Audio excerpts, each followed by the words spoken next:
Distinguished panelists, but all the folks that helped make today possible. Thank you.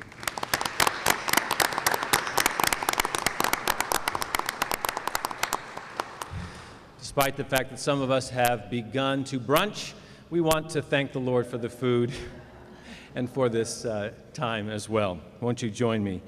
Father, we are grateful. What a great King you are, and we are blessed. Blessed, Father, beyond measure. Thank you for your abundance, not only in what you've provided in terms of this food, but this distinguished panel. And of course, Father, moreover, the fact that we have a Constitution that has provided for us distinct freedoms that we cherish so deeply. So God, be with us during this time. Bless this food. Bless everyone present. Meet every need in Jesus' name. Amen. You'll have to refrain from brunching for just an instant. Let us stand together and recite the preamble. You have a pre-printed card there. I do want to give you a very brief instruction as well. There are 7 commas in the preamble. You'll note that there are 7 commas, and those commas, of course, folks, will be used to pause momentarily so that our reading will be as uniform and as powerful as possible. Won't you join me in the reading and the pausing? Now in the preamble, we, the people of the United States, in order to form a more perfect union, establish justice, ensure domestic tranquility, provide for the common defense, promote the general welfare, and secure the blessings of liberty to ourselves and our posterity, do ordain and establish this Constitution for the United States of America. Excellent. Lord bless you.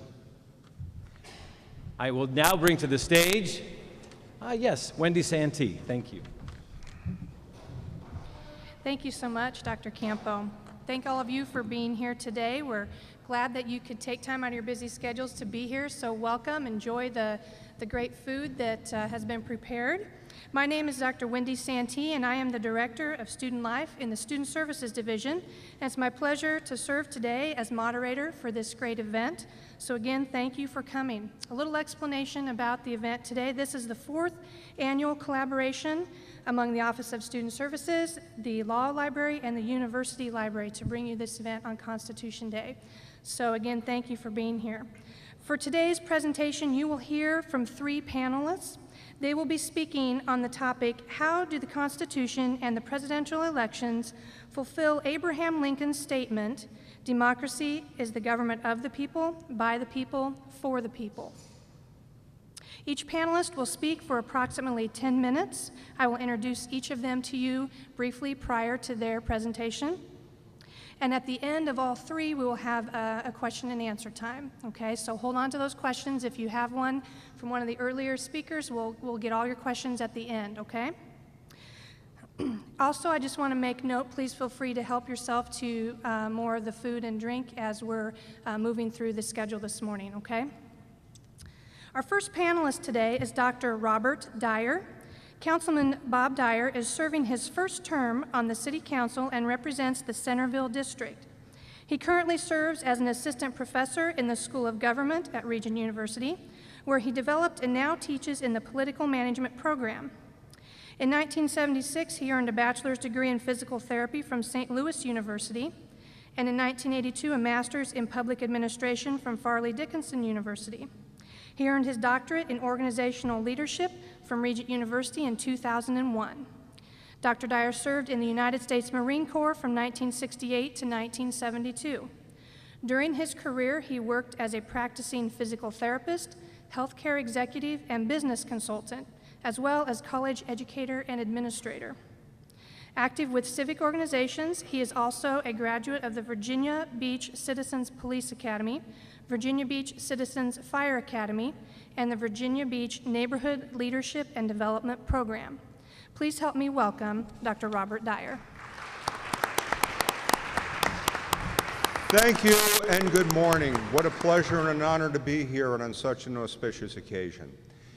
We're going to be talking about the question, is government for the people. I'm going to focus on that a little bit. And must admit, I have a little jaundiced view, having a little experience in the lower echelon of as an elected official. So you have to forgive me as I go forward, but we try to bring reality to the subject here. What would happen if a number of our founding fathers were able to come back here and take a tour of Washington, D.C. today? My goodness, what would they see? Would they be shocked to find out that the Constitution, within the Constitution, it's okay to have an abortion? Or the fact that many of the judges that are up for appointment who are strict constitutionalists may not, through advice and consent of the Senate, be considered eligible to sit on the Supreme Court. That's just for the starters. And to find that many people in this country consider the Constitution a work in progress, subject to interpretation. My goodness, we have the Second Amendment, but only until recently were firearms allowed in the Beltway. My goodness. Maybe that's not quite what they intended. When they look around and see all the massive buildings, the massive bureaucracy, and things of that nature, government spending out of control, is that what they had intended when they wrote the Constitution? But then again, how did things become this way? It came this way because of the elected leaders, from president to Congress to Senate, all the way down to the state legislatures, the state Senate, to city council. My goodness, it's for the people. Government is supposed to be for the people. But then again, is it? One thing I came up with, a term, over the last 4 years is URP, ugly realities of politics. We got to deal with it any day. I am humbled by the fact that I am but one of 11 on a body right here in the city of Virginia Beach. I don't always get my way. I try to do servant leadership, but that's not always, the case with other people. But can you imagine going to the state legislature? Okay, there's 100 people there. You become one of 100. If you're in the Senate, it's one of 40. Now let's go to the federal government. Okay, one of 100 in the Senate. How much power does one individual have to make effective changes? Especially if you're a servant leader and you want to go in and do the right job. And you want to go in there and to be effective. Let's go to the Congress now. One of 435. Talk about getting lost in the woods. And the point is, how do you get power? How do you represent yourself? You run, and we have a process where the voter is wined and dined and courted into the voting booth, and probably right after that, abandoned. Because once you're elected, then all of a sudden you become part of the power structure that's to be. You find it in the state government, local government, and especially in federal government. It really presents a dilemma about working for the people. Because how you empower yourself in government, you got to do things. You got to kind of walk lockstep. Now, if you want to be on the Armed Services Committee in the Congress, you better vote a certain way or else. If you're a Mustang, you're going to be in trouble. You're going to be in charge of the Swamp Gas and Deer Hunting Commission. That's not a good thing.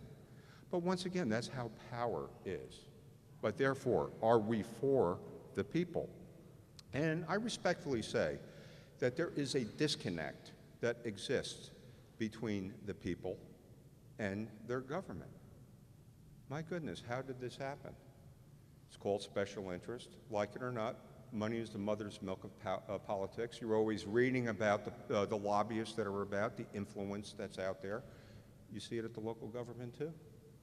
You see it at the state government. Why didn't they ban smoking in restaurants in Virginia Beach? Simply put, tobacco is a big industry in Virginia. URP, ugly realities of politics. It causes a disconnect between the people and their own government. And we got to do certain things to kind of fix this, don't we? But then again, what happens is the politicians are part of the problem and therefore not part of the solution. Because the primary function of a politician is to get elected. That's a URP, ugly reality of politics. And then once elected, to get reelected. And to do that, you have to raise buckets of money. My goodness, how much do campaigns cost these days? You could be the most altruistic public servant leader out there, And you may be unelectable because you don't have the money and the manpower to get your message out there. So who winds up in office? The people who are susceptible to power and influence. That's just a reality that we have to deal with. And what would our founders say if they had a look at the way that, take a look at our presidential process election process has been going on. My goodness, how long have the primaries been going on? I think I started here, Regent, 5 years ago, and I think they started the primaries back then. This is going on. This has been a marathon, not a sprint for sure. But what happens in politics now? What would the founding fathers say when they take a look at our media and how the electorate is kind of led and bundled into neat little voting blocks? The Catholic vote, the soccer mom vote, the black vote, the anti-this vote, the anti-that vote, you name it, pro-life, pro-choice, everybody. We're bundled into nice little neat packages, aren't we? We're supposed to be predictable voting units. And take a look at how the media treats us with the negative campaigning and the things that go on. But take a look at what happens with individuals. Where do they find presidential people to serve and uphold the Constitution in the White House? They go to the Congress often, where right now they're hovering around a 9% approval rating. Things are not good. Take a look at the federal budget. What is going on? I'll tell you what, I came up with a term in my last 4 years. It's called bureaucratic malpractice. It's out there. And we pick out of this pool people to run. And we have this rugby scrum of candidates come here, and they whittle it down to one in both parties. And what happens? They are so bloodied and tarnished. My goodness, how do we look in the eyes of the world? And whoever is left standing and elected, look at the public perception of many of the people. They're bloodied and tarnished because negative campaigning works. It's out there. It's part of life. Okay? It's a disconnect between from what we really need. So once again, we have this incredibly flawed process. We pick one person to be the president, and for the next 4 years, we beat them up. We criticize them, we ridicule them, and chances are we'll reelect them again. And that's once again. But is that really part of the process the way it should be? Where is the individual in this whole thing? People vote, but then again, do they? And that's how I want to, kind of, wrap up here a little bit. Voter apathy is a cancer that exists in this country. How many people do not vote? Apathy runneth amok. This is supposed to be government for the people, by the people, but people don't vote. Now, could I tell you, local elected officials like myself, we're intimate. You can find my phone number anywhere, and heavens knows I get calls at all times of the day on, street lights being out, and potholes, and you name it. One time a guy called me 11 o'clock on a Saturday, and somebody was playing his radio too loud at a stoplight at Stumpy Lake. Now that was a good one. And when John Ashcroft found out I was on city council, I will never forget, he said, "Local government? I could never be in local government." Okay? That's just a reality. We're close and intimate. Do you realize that in my election 4 years ago, 16.5% of registered voters came out to vote?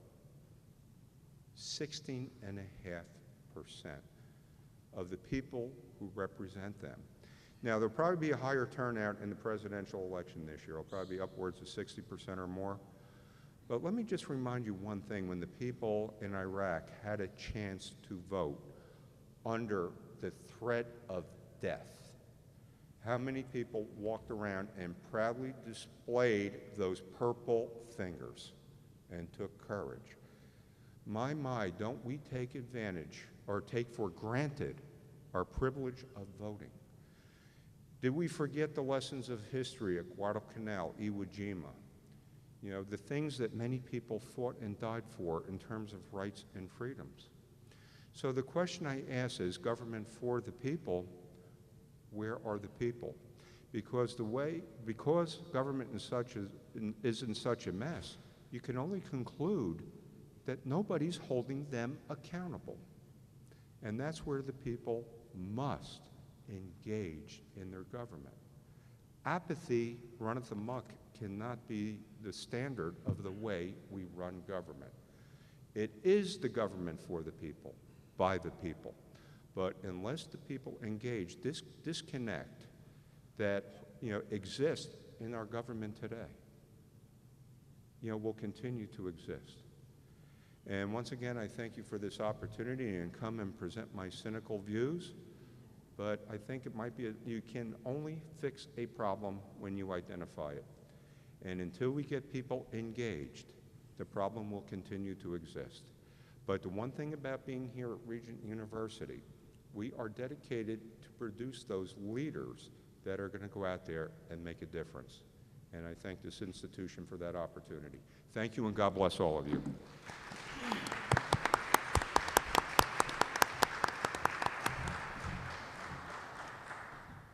Thank you, Dr. Dyer. Our second panelist today is Dr. Gerson Marino-Riano. Dr. Gerson Marino-Riano holds the Department Chair of Government in the School of Undergraduate Studies here at Regent University. Marino-Riano's published works include 4 authored or edited books and numerous articles and chapters in academic books and journals. He has 2 forthcoming books, the co-authored Prospect of Internet Democracy and the co-edited A Companion to Marsilius of Padua. In 2008, Marino-Riano was selected to be a Lerman Fellow at the Lerman American Studies Center at Princeton University, and in 2007, he received a second-place Templeton Enterprise Award from the John Templeton Foundation and the Intercollegiate Studies Institute for his article, Natural Law and Modern Economic Theory. This coming October, Marino-Riano has been invited to inaugurate the Iwata Distinguished Lectures in History and Politics at Biola University with 3 campus-wide lectures on the topics of political economy, political ethics, and religion and politics. Please help me welcome Dr. Marino-Riano.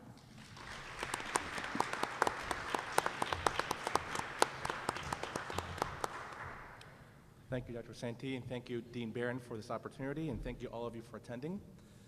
My comments will focus primarily on Abraham Lincoln and the Constitution. Towering far above all American presidents stands a man of humble origins, Abraham Lincoln. Born and raised in the backwoods of Kentucky and later in the frontiers of Indiana, Lincoln lived and died to become not only an American icon, but perhaps one of the greatest American presidents.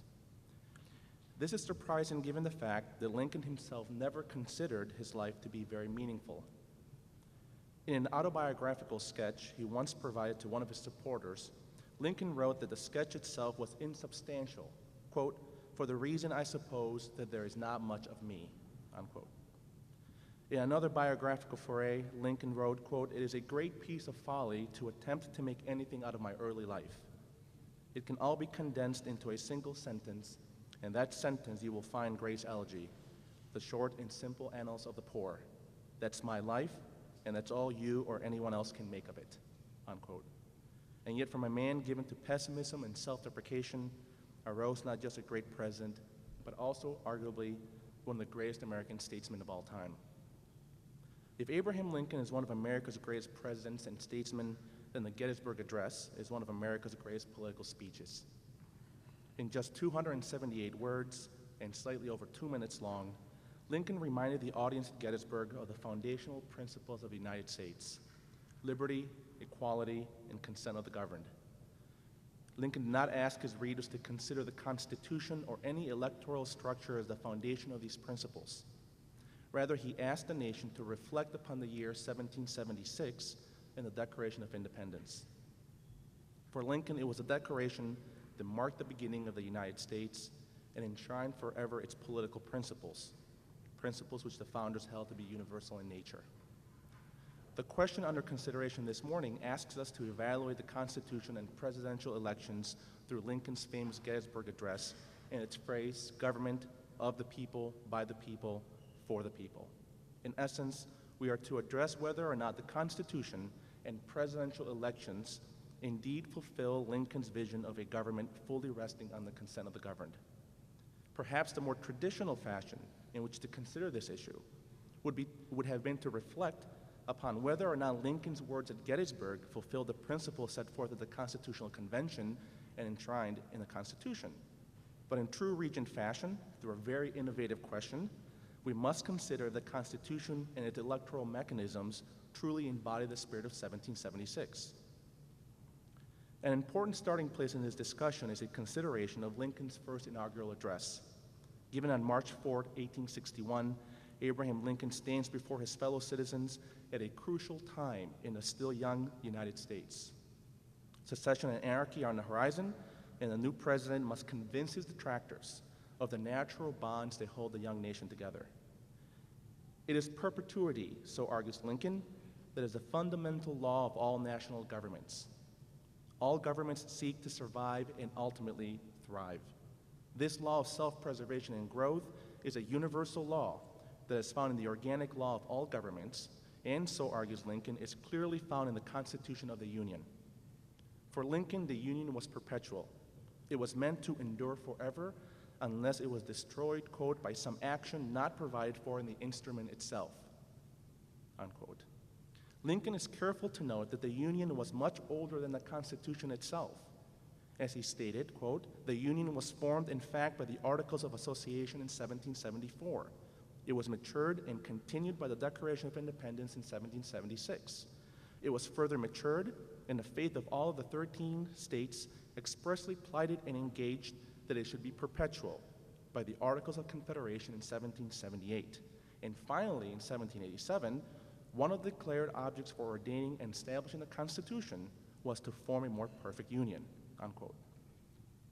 Lincoln clearly articulates his belief that the Union, what he called the national fabric with all its benefits, its memories, and its hopes, is greater than the Constitution itself, and that the Charter of American Liberties, which he would swear to protect, was the means through which to establish eternally the perpetual existence of the American Republic. This is perhaps the reason that at the conclusion of his first inaugural address, Lincoln closes with these solemn words, quote, "In your hands, my dissatisfied fellow countrymen, and not in mine, is the momentous issue of civil war. The government will not assail you. You can have no conflict without being yourselves the aggressors. You have no oath registered in heaven to destroy the government, while I shall have the most solemn one to preserve, protect, and defend it," unquote. Lincoln's point and reminder of the Declaration of Independence was meant to stress the importance of the ideals around which the nation's founders had congregated and committed their fortunes and sacred honor. And these ideals would be meaningless unless they were timeless and advanced in perpetuity. The Constitution thus fulfills Lincoln's call for the preservation of the perpetual union of the United States of America. This call began at one of the most important foundations of Lincoln's political worldview, the Declaration of Independence, a document that Lincoln considered to be the spring for all the political sentiments and feelings he had ever entertained. To examine the question as to whether or not presidential elections fulfill Lincoln's vision of a government of, by, and for the people is a much more difficult endeavor, since it demands that one consider whether Lincoln himself was an adherent of a Republican or democratic model of government. It is clear that the founders themselves created a Republican form of government. This is obvious when one considers the system of presidential elections originally designed by the framers of the Constitution. Such a system illustrated the founders' reservations against democracy, a system of government that undermined the principle of liberty so ardently defended in the Declaration and enshrined in the Constitution. As Alexander Hamilton argued in Federalist Number 68 in regards to the Electoral College, quote, "It was equally desirable that the immediate election should be made by men most capable of analyzing the qualities adapted to the station and acting under circumstances favorable to deliberation and to a judicious combination of all the reasons and inducements which were proper to govern their choice. It was also peculiarly desirable to afford as little opportunity as possible to tumult and disorder. Nothing was more to be desired than that every practicable obstacle should be opposed to cabal, intrigue, and corruption, the most deadly adversaries of Republican government," unquote. The Electoral College was thus one of the preeminent Republican mechanisms of the Constitution that guarded against democratic mob rule and ignorance, while simultaneously allowing for the smallest fraction of democracy to exist, the right to vote. It is difficult to ascertain Lincoln's position on this question, In numerous speeches, he refers to the United States as the Great Republic. In a special message to Congress on July 4, 1861, Lincoln clearly distinguishes a republic from a democracy. Consider his words, quote, "And this issue, the Civil War, embraces more than the fate of these United States. It also presents to the whole family of man the question whether a constitutional republic or a democracy, a government of the people by the same people, can or cannot maintain its territorial integrity against its own domestic foes," unquote. This equation of a democracy as, quote, "a government of the people by the same people," unquote, not only occurs 2 years prior to the Gettysburg Address, but is strikingly similar to its closing phrase. As far as the Gettysburg Address is concerned, it seems to be the case that Lincoln envisioned the Great Republic to be in reality a democratic form of government, not necessarily a Republican one. This should not be surprising. By Lincoln's time, the Electoral College was no longer working as originally designed. This was no fault of the founders. Rather, it was the rise of organized factions, political parties at the end of the 18th century that undermined the Republican character of presidential elections. If Lincoln supported republicanism, he would have indeed lamented this unfortunate occurrence. But it is difficult to find any such regret in his speeches or writings. What one does find, however, is that Lincoln was a strong supporter of the human capacity of self-government through democratic government. This should not be surprising as well, given the fact that he grew up in the age of Andrew Jackson. Whereas some governments had been based on the belief that some human beings were too ignorant for self-government, Lincoln confidently asserted that American democracy, quote, "proposed to give all a chance, expected the weak to grow stronger, the ignorant wiser, and all better and happier together," unquote. This enlightened view of democracy, of American democracy, was not only a model for the rest of the world, but was itself threatened by the Civil War. For Lincoln, the Confederacy had to be defeated and the Union saved to preserve the American democratic ideal for posterity. As he argued, the war was, quote, "a people's contest to maintain in the world that form and substance of government whose leading object is to elevate the condition of men. It is a war to also teach that there can be no successful appeal from a fair election but to the next election," unquote. Do presidential elections fulfill Lincoln's unwavering support for democratic government? One can prudently argue that they indeed do so, but only in a very small degree. A government of, by, and for the people cannot be realized solely through periodic presidential elections. Elections that are easily manipulated through various forms of demagoguery, the existence of mass cultural ignorance, and the entrenched belief that only a few really can and should govern, since, after all, the average person on the street is ignorant, biased, and reckless.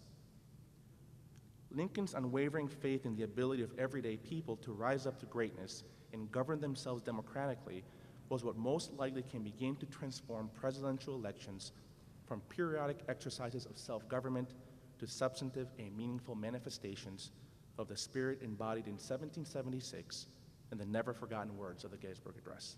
Thank you.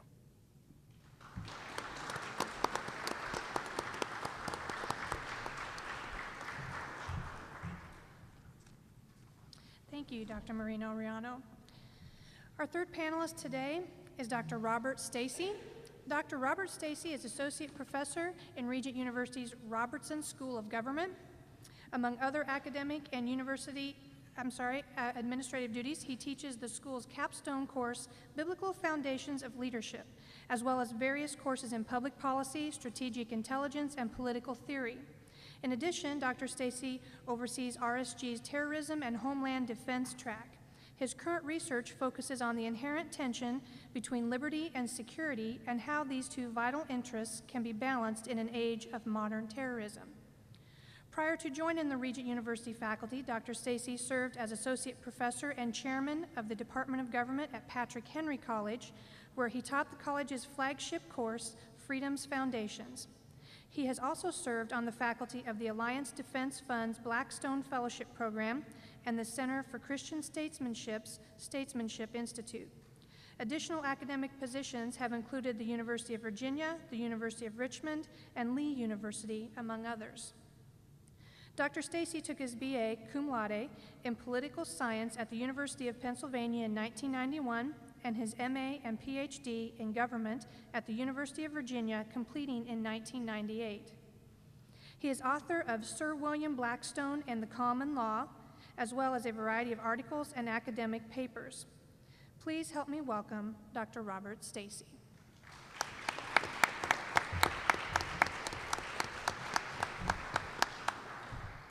Thank you all very much. Thank you for the introduction, and thank you, Dean Barron, for inviting me to be with you this morning. And I want to thank all of you for coming. I know that you have things you could be doing, but you're here, and it's a good day to reflect upon the meaning and the utility of our Constitution. You know, I came actually, this last night, I spent some time developing what I thought was a really, really good presentation. I had outline, and I had notes, many pages of which, and I went to the gym this morning. And I was working out on the treadmill, and I was watching the news. And it suddenly hit me that what I had prepared for you was dry and boring, and what was happening was actually important.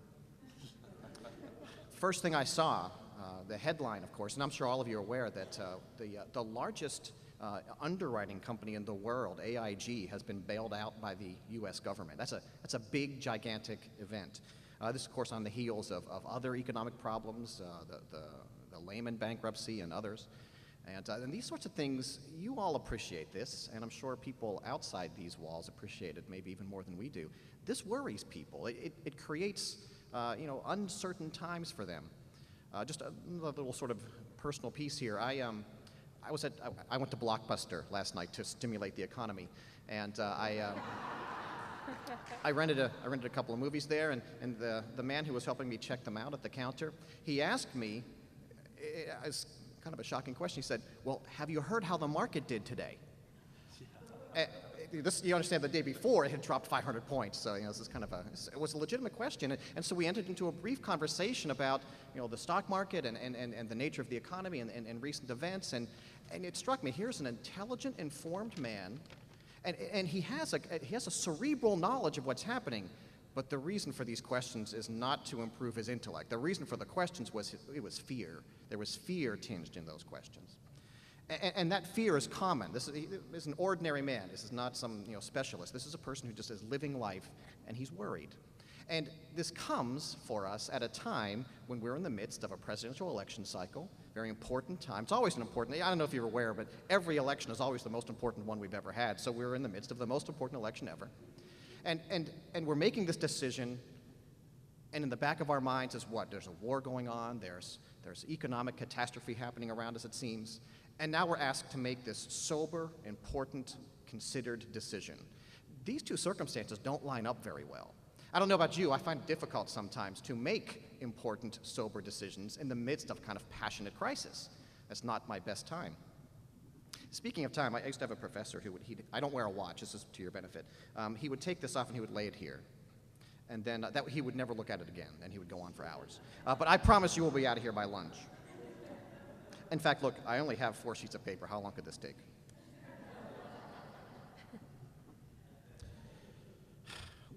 It's an emotional time for us, and yet we're asked to make an unemotional decision.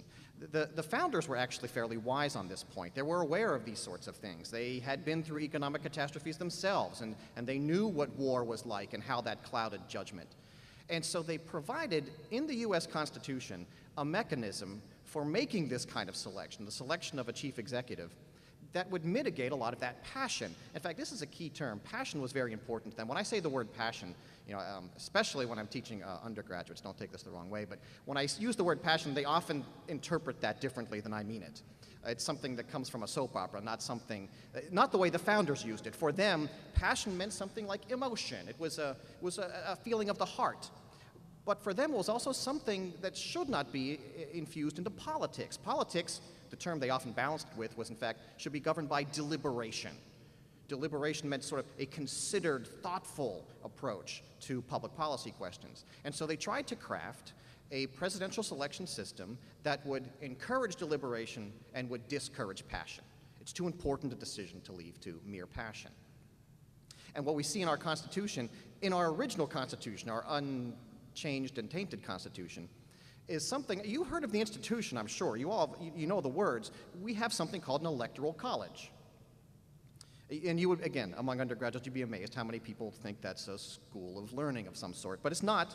It's, in fact, it's a way of choosing a president that was supposed to provide a kind of buffer between our passionate whims and the selection of our chief executive. You know, deliberation, we all engage in it. You've all done it at some point or other, and we've all experienced passion. I mean, these are just normal sort of human events. But let me, just to kind of put a fine point on it, I want to make sure you understand sort of how the founders approached this problem, or what was going on in their minds when they were thinking about it. Because we've all been there. Have you ever made a rash decision? Have you ever engaged in a sort of a self-indulgent behavior, and then ask yourself, maybe shortly after, maybe some time later, what was I thinking? I know I've been there, and I'm sure many of you have too. And that key question, that's it, right? What was I thinking? In fact, often we weren't thinking. That's the problem. We were emoting, we were feeling, we were experiencing perhaps, but we weren't thinking. And so our founders wanted to encourage us, in this decision at least, to think more than to feel our way through that decision. That's the difference, if you will. That's the dichotomy between passion and deliberation.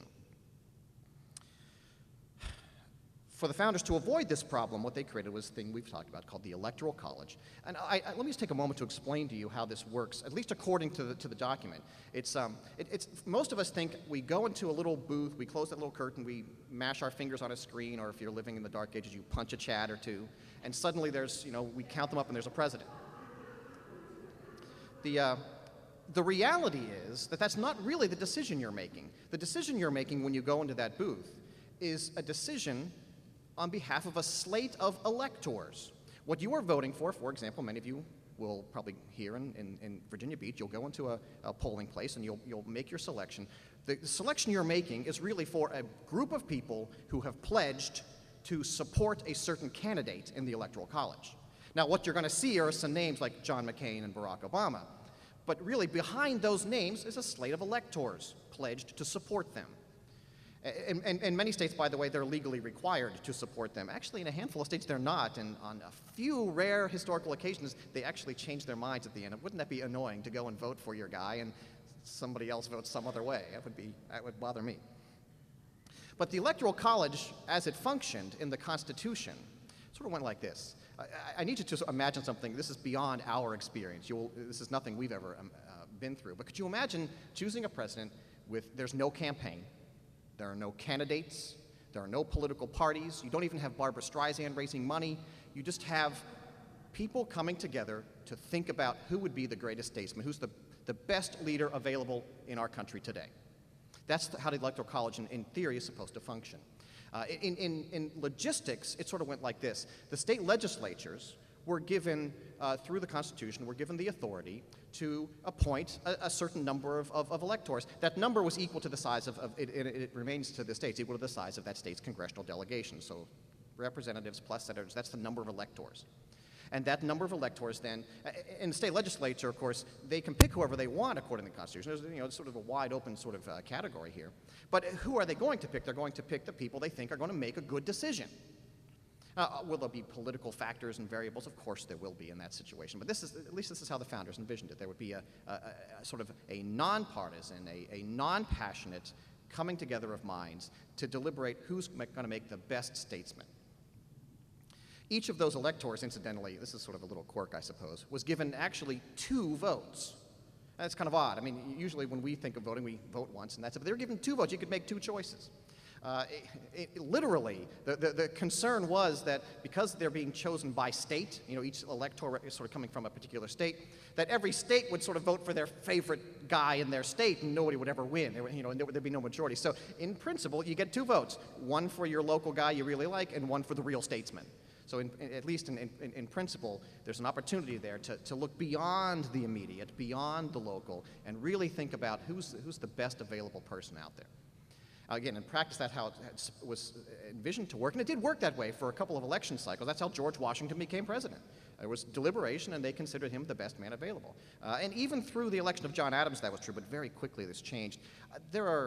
People have written books about this. I'm not going to dwell upon this, but I'll just highlight for you a handful of changes really sort of cultural and political cultural changes that led to this. The first was something the founders did not really anticipate, but looking back, we aren't surprised. The first was the development of political parties. I know this sounds shocking, but at the time of the founding, there really weren't political parties. Could you imagine America without political? What would we do? We'd be forced to watch a lot of reality television. They didn't have any political parties, and so the idea was then, of course, you don't have a standard bearer. There is no leader of that party who becomes your natural candidate for president. There are just wise statesmen, and we choose among them. So, but of course, with the advent of political parties, you have now the opposite of that. You have political leaders, you have men who rise to the top of those parties, and they become sort of your natural candidate.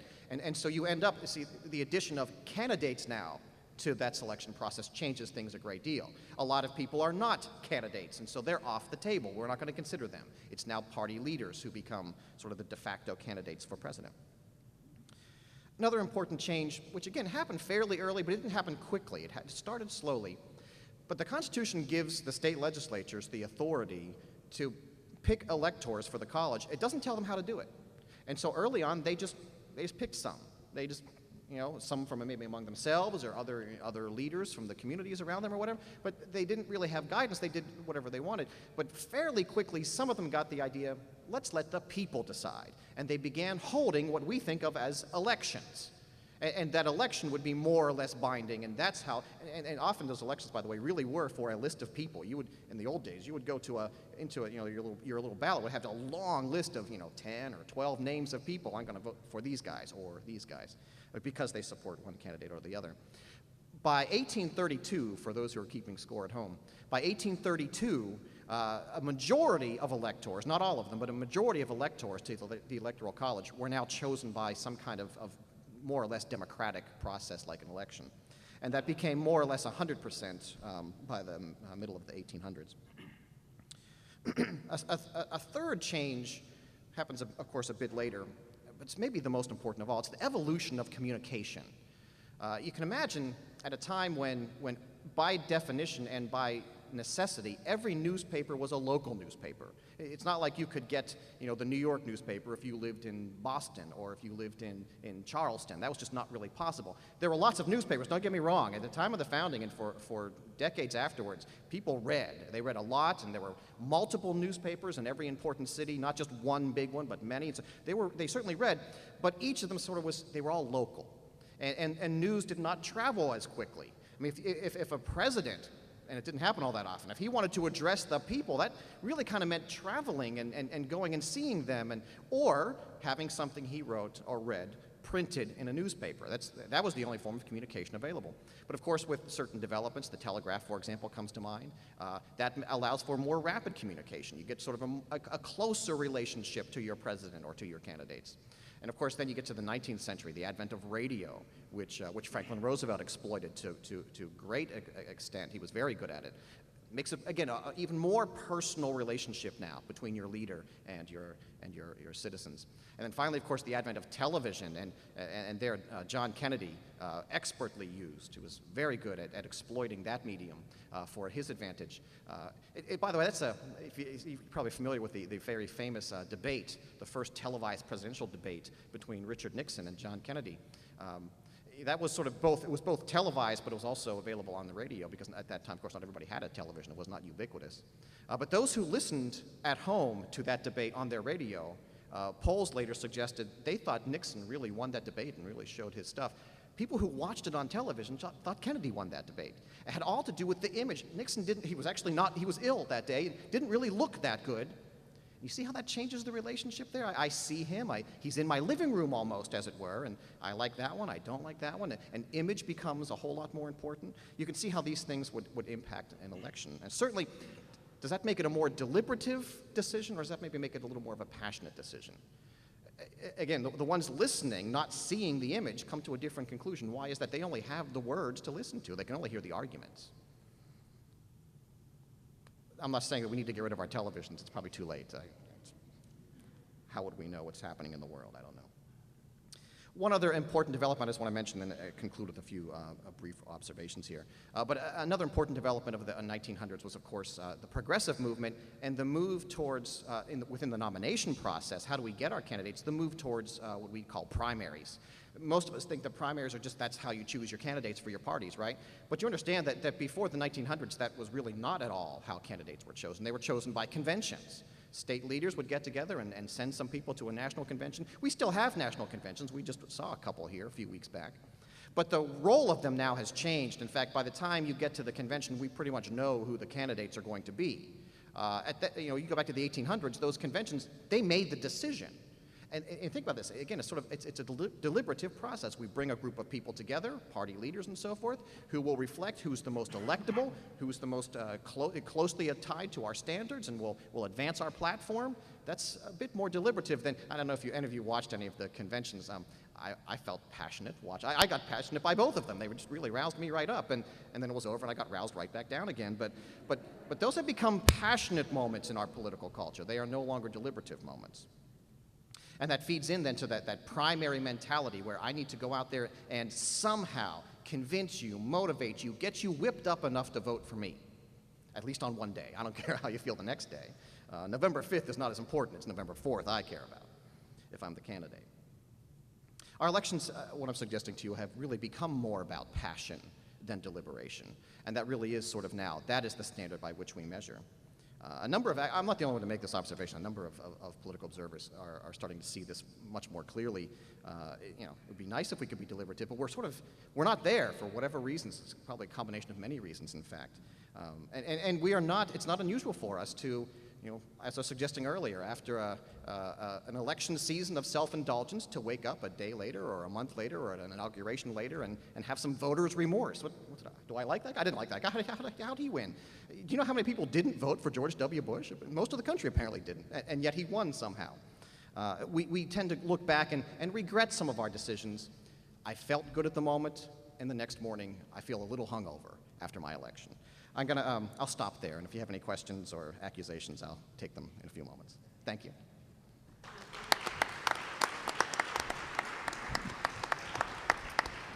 Thank you, Dr. Stacy. Appreciate that. We're going to move into our question and answer time. There will be a person moving about the room with a microphone. So if you have a question for any of the panelists, please stand where you are and a microphone will be brought to you.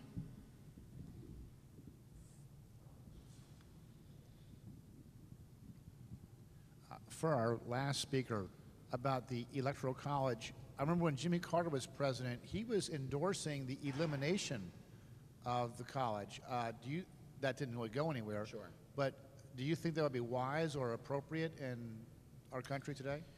Truth be told, our elections rarely influenced by the Electoral College. We do essentially have a plebiscitary form.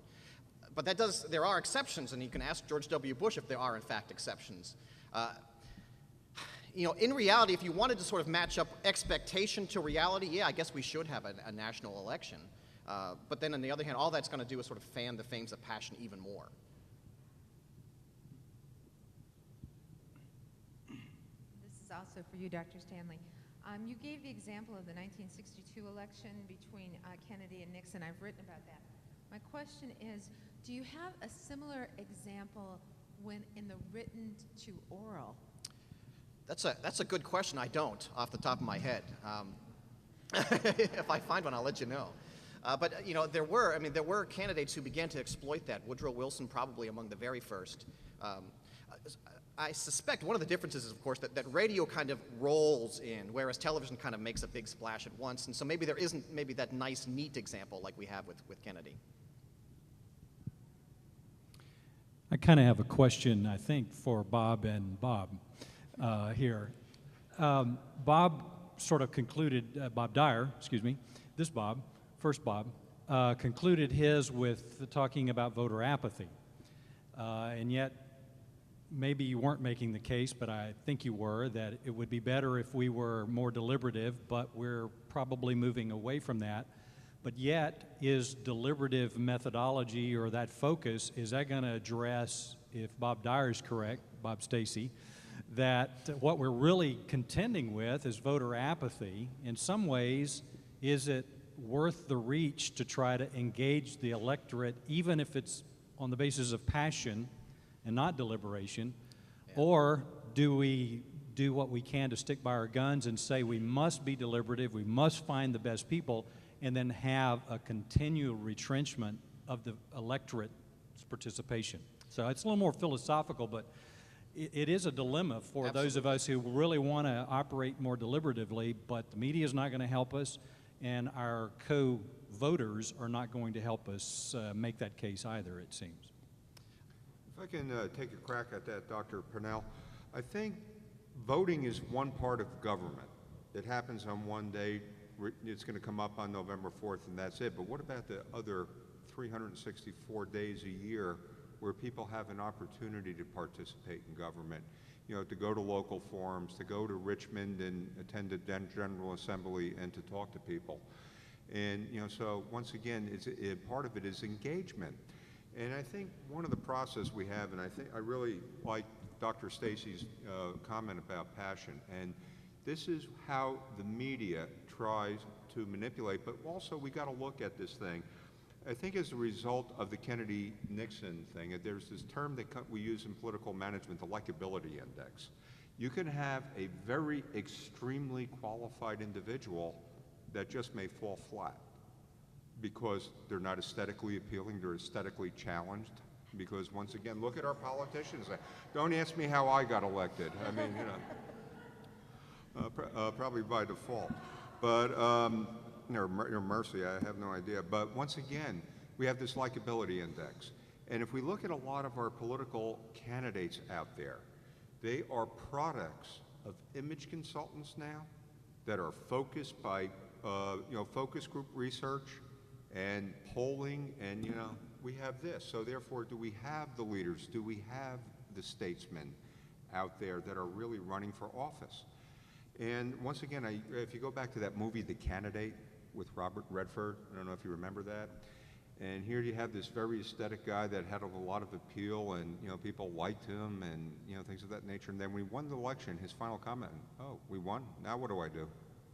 And I think there's a transition. When you elect somebody, you got to make that transition from politician to statesman, and I think that's where things fall flat. If I could just add one little quick piece to that. I don't want to bite the hand that feeds me. I am a professor in the School of Government, but government is not the solution here. I'm suggesting there's not really a way to fix the election problem. The problem is systemic, it is cultural. I feel, this is going to sound odd, I feel bad for political candidates. I really do pity them because they're trying to get our attention, but our attention span is minuscule. We are not thinkers, we are not deliberators, we pay no attention. And that's a cultural problem that government's not going to fix. My question kind of builds on the previous question, is also for Dr. Dyer, is how do you think decreased voter apathy will combat the problem you discussed about special interests? Because it almost seems to me the more people we have voting, the less deliberation we have, the more we are going to be dealing with appearance and things like we saw with the Kennedy-Nixon debate. But yeah, how will more people voting take care of the special interests? Well, I think one of the major problems we have is many people are single voter issues. They will vote for a person based on one issue. And I think that the individual where you can get around the voter apathy is people actually engage and find out more about the candidate. And I don't think we have that. Now, once again, we all have this, you know, the media kind of presents things a certain way, the campaigns present things a certain way.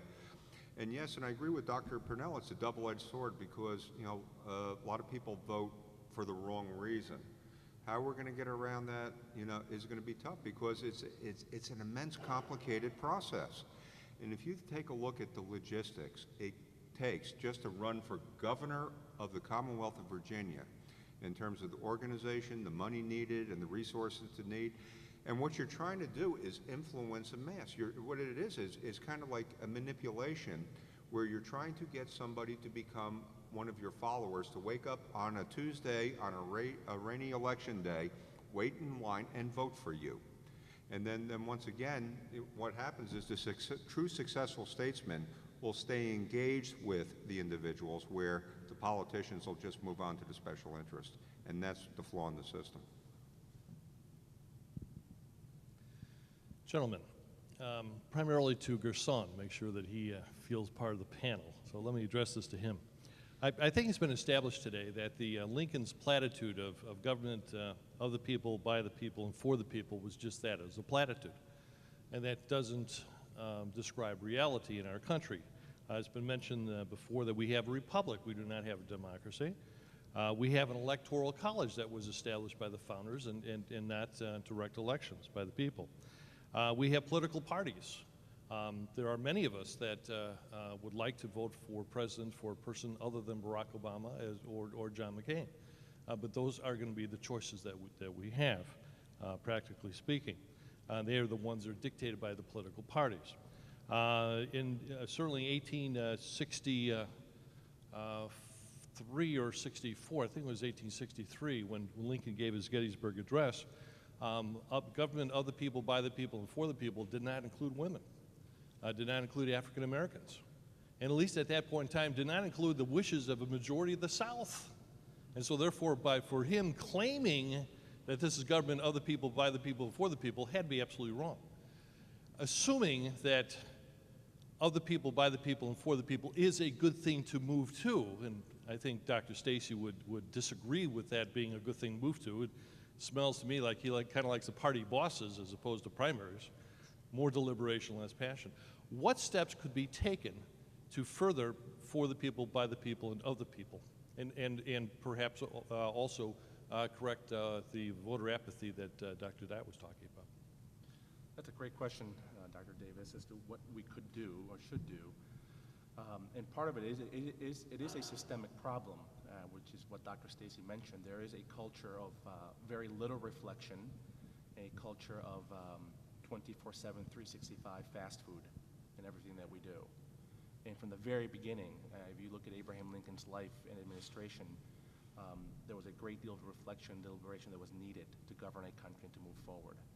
So government will not be the solution. It would take really a cultural shift for us to move in a direction where people can be engaged in a more deep and substantive fashion. And it begins in the most basic unit of all, the family. And it must work out from there to other sectors of society. So it'll be very difficult for government or any politician or any upcoming leader in the future to suggest a national solution to the problem of voter apathy. Those kinds of solutions usually rarely work. It would have to be a movement from the grassroots level to change the political culture and just the general culture of our country to move us in a direction where we do reflect more about politics, and we don't think of politics as just a product in the mall that maybe some of us would like to have and some of us don't care about, but something that's indeed inherently meaningful and important to our lives. And that's a major, major shift. So I don't know if it gives you a specific set of policy or procedures for implementation, but that would be my first answer to your question.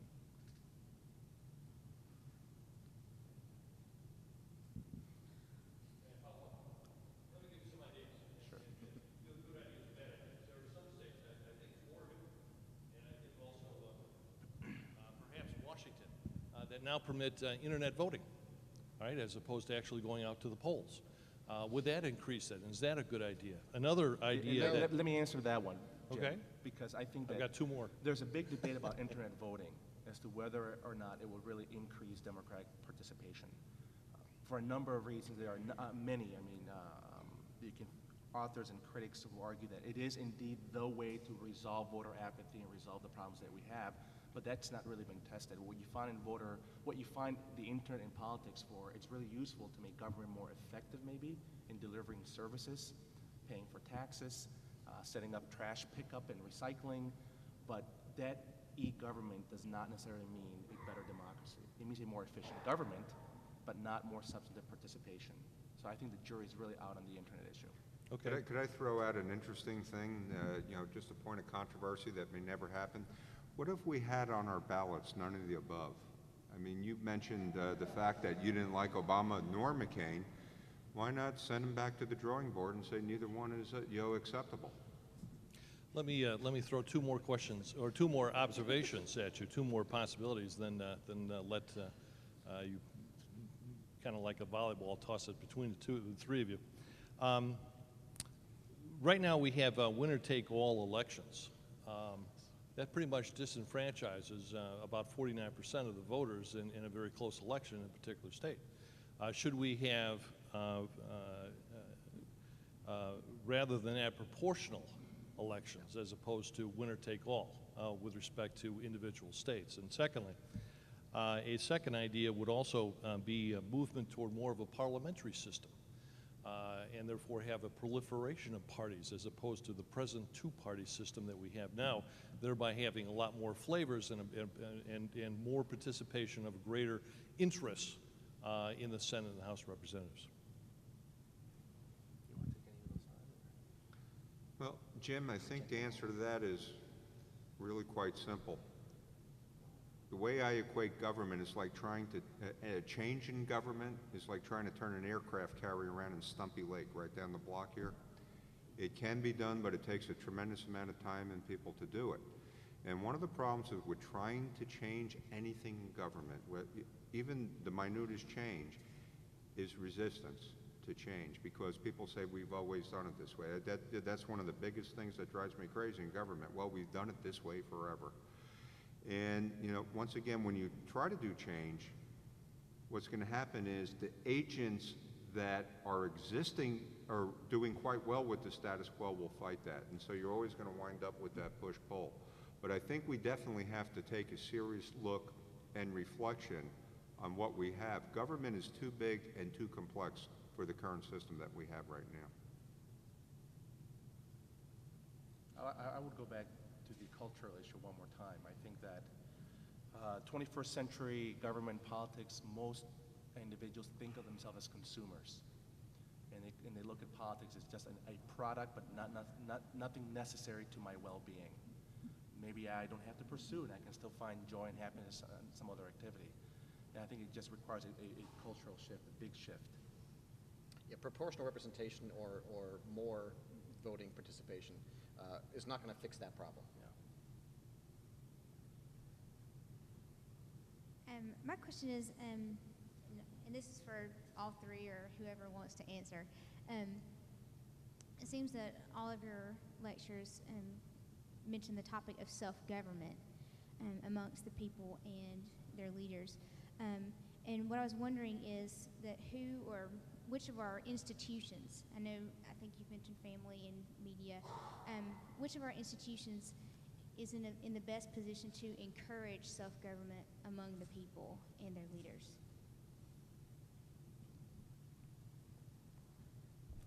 Certainly not government now. I think one of the problems that we have about, you talk about self-government, and I see nothing but a couple Boy Scouts up there to get their Eagle Scout badge. People don't show up and participate. And I think, as I mentioned to Dr. Purnell before, where we can get engaged, it's not so much just during the election process, but it's the day-to-day running of government. How many people email their local elected representatives and let them know what they think? How many people go to the forums that are available that the state, local, the state put on a number of road transportation forums that were sparsely attended. Yet transportation is, take a look at the road out here, 84,000 trips per day, we're the busiest in the city. And so my suggestion is you start by getting engaged locally. And then you get to meet your state representatives, and then you meet your congresspeople, you meet your senator, and then you become known to them. Go out and volunteer, and become proactive in a campaign of somebody who is of like-minded spirit with you. And help them promote and promulgate what they're trying to do. But once again, this takes time and effort. I think for the sake of time, we'll take two final questions, okay? This is for the entire panel. This is a very hypothetical question, but I'm hearing all of you say it's for the people, by the people, and just say, for instance, the people became more educated and they did not vote on emotion, but purely on the facts. I know that's reaching, but if that were to happen, do you think you would see a shift in the way the determination of the electoral votes, or how that whole process is done? Like the fathers of old saw things changing and they made a change. So if we as a group in this area decided we're going to educate the people, have a campaign in between elections for people to really be educated, do you think you would see a shift? You'd have to. I mean, if the electorate were substantially different than it is today, and were more, and the way to reach them was through reasoned discourse, we wouldn't have a campaign of, you know, the audacity of hope versus experience for tomorrow. I mean, those are bumper stickers. And such people would not be satisfied. In fact, would reject that kind of campaign. They would, let me see a platform. Let me see the arguments. Let me see the evidence. That sort of thing would. But that's, you know, in that alternate universe, yeah, you would have much different campaigns. That's a great question. It reminds me of an issue that a political theorist once raised, where he said, could we take a mass democracy and turn it into a mass aristocracy, where people would vote on the basis of not just facts, but also wisdom? He believed it was possible, but it's a major shift that would have to take place to occur to bring that about. Tell you, there's one thing I learned in my short, little diminished role in politics. What is true today may not be true tomorrow, because what would happen right now, heaven forbid, if we had a terrorist attack, the entire focus of the election would change. With the economy wasn't really on the map, a week ago, until Merrill Lynch and a few other folks, got into, to deep trouble. Politics and the issues are a fluid, dynamic, and changing entity. And then once again, what happens is you have certain people are motivated because everybody has their own personal issues that they bring to the table as far as the electorate. And the point is that every time you vote, you're making somebody angry and you're making somebody happy, because you have a very diverse, eclectic population out there, and you have to try to make the best decisions you can. Now, I find by bringing people to the table and listening to them in public forums and having town hall meetings and things really do help, significantly. And, that's why I encourage it, and because once again, the education process is a two-way street. Yes, the voters becoming more educated, but when you get out with engagement, you're also electing your elected official also. Hi. As I'm listening to the panel, I hear a lot of the responsibility on the voters and the apathy and all of that. But I'm wondering whether part of what Lincoln had to say, by the government of the people, by the people, for the people, part of the focus, the people have the responsibility, but also the responsibility of the statesmen to really inspire and be visionaries and be true statesmen. I'm thinking of Lincoln himself, also like Reagan. Shortly before Reagan, when we had Carter, his big thing was the government's too big, it's ungovernable. But Reagan came forward with a vision that inspired the people. And Sarah Palin now and Obama, they have the touchstones, the Kennedys. I'm a little nervous. These people brought forth the voters and brought forth a lot. So isn't there a little bit balance there as opposed to the voter apathy being so much on the voters? Yeah, that's a great question. I don't think that Lincoln's comments at Gettysburg were just mere platitudes. I do think he was rising to the occasion of being a great statesman, which is in essence to remind the voters of the greatness of their country and to remind them of how great they can be. So he presents a unified great vision and reminds them that it's not just his, it began decades before. So the role of the statesman in a democracy is crucial. You're absolutely right. Without that, a democracy it will not succeed. And I do agree with you that there's a responsibility for the statesman, especially during difficult times, to step up. But once again, what defines a state. There's a difference between a leader and a statesman, or an elected official and a statesman. We're not necessarily, everybody's not the best. You know, let's be honest. Congress's approval rating is down, what, around 9% now? And people don't respect a lot of politicians out there these days. There's a major schism with trust in government. And a lot of it, I think, is the frustration where people feel that, what good is my vote count? Why bother? And I think that's the type of thing that we have to understand. But I think if there were better leadership, now right now what I think is killing the process is this dug-in partisan bickering that goes on between where nothing gets accomplished. People expect to see things get accomplished, for good things to happen, for people to work together. But right now, there's such polarity between the parties. There's almost a stagnation that's going on there, and that's why you see, the approval ratings so dismally low. It's up to the elected officials to get those back up, and that's the accomplished thing. And start listening to the people and doing what they said they were going to do when they were on the campaign stump. I think Dr. Moreno-Riano's remarks about the Gettysburg Address are right on target.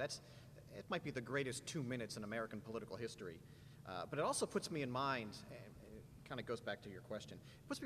I'm sure many of you are familiar with the famous Lincoln-Douglas debates, which actually weren't presidential debates, they were Senate debates, although they became opponents later in a presidential contest. But those debates, there were 6 of them. If you read them in print, and you can get them in print, they actually went on for hours. I mean, could you imagine? And people would pack halls. Hundreds of people would come. They would go, town to town within the state. Hundreds of people would come to listen to these very complex, very, let's call them deep discussions of political events and obligations of a potential senator. We just don't have the kind of people who have that kind of tolerance or appetite any longer. Whether that's, whose fault is that? Is it the politicians for not inspiring them to be more deliberative? I don't know. It's probably many things. I'm sure it's a compilation of factors. But that is evidence to me that we are just a different people than we were, and we have the politics that we want. I know that's going to disappoint some, but I think it's true. Okay, thank you very much. I want to take this opportunity to say thank you again to our distinguished panelists for their time and their presentations and sharing their thoughts. And thank you to everyone who has come. Please feel free on your way out to have some more refreshments, and we hope to see you here again next year for this event. And don't forget about chapel in about 10 minutes, and have a great day. Thank you.